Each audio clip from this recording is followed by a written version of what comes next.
Hi, class. Today I want to take some time and review prepositional phrases and just still figuring out technology.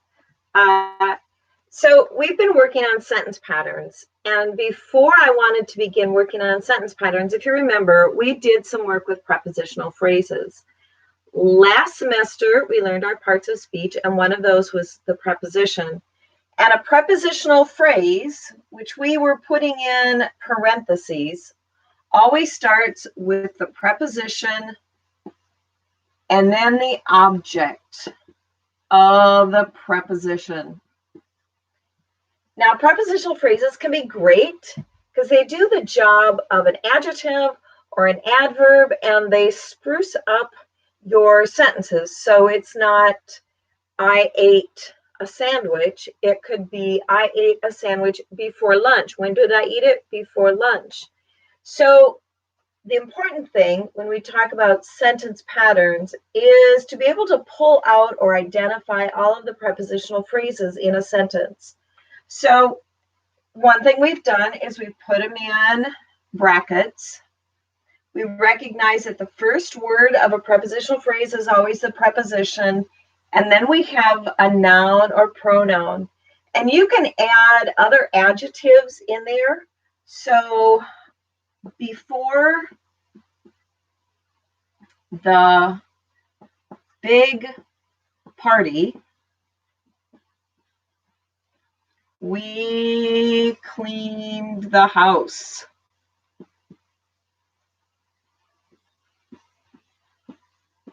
So here's a sentence. And if I told you, please find the subject and the verb, this isn't a very complicated sentence, but in longer sentences, it's really important to isolate, to pick out, to identify the prepositional phrases. So let's look at this sentence.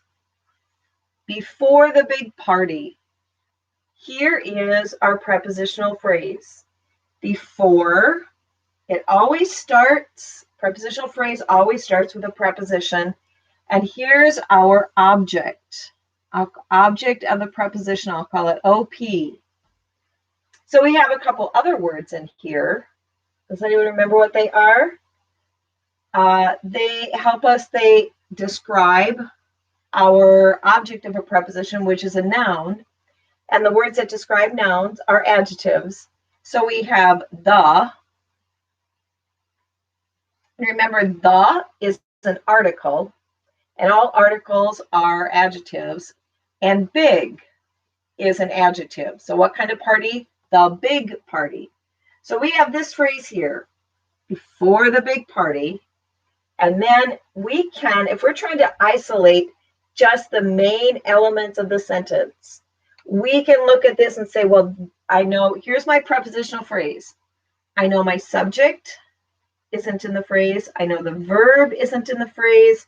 I know the direct object isn't in the phrase. I know the indirect object isn't in the phrase. So let's look at the rest of this sentence. One thing I like to do, and I've said this before, is find the verb. What's the action of the sentence? So we've already said it can't be this. So we cleaned the house. What action is happening? Cleaned.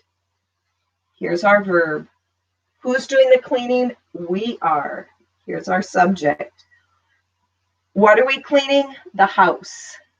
This is a direct object. And the word the is an adjective that describes house. So in the beginning of our sentence patterns and sentence structures unit, we spent time working on prepositional phrases so that when we encounter longer sentences, we can at least eliminate the prepositional phrases. The prepositional phrases are there to add details to the sentence, but they're never the verb, never the subject, never a direct object, never a predicate complement. So this is our prepositional phrases review. Up next will be noun verb, noun linking verb, and sentences with direct objects and indirect objects.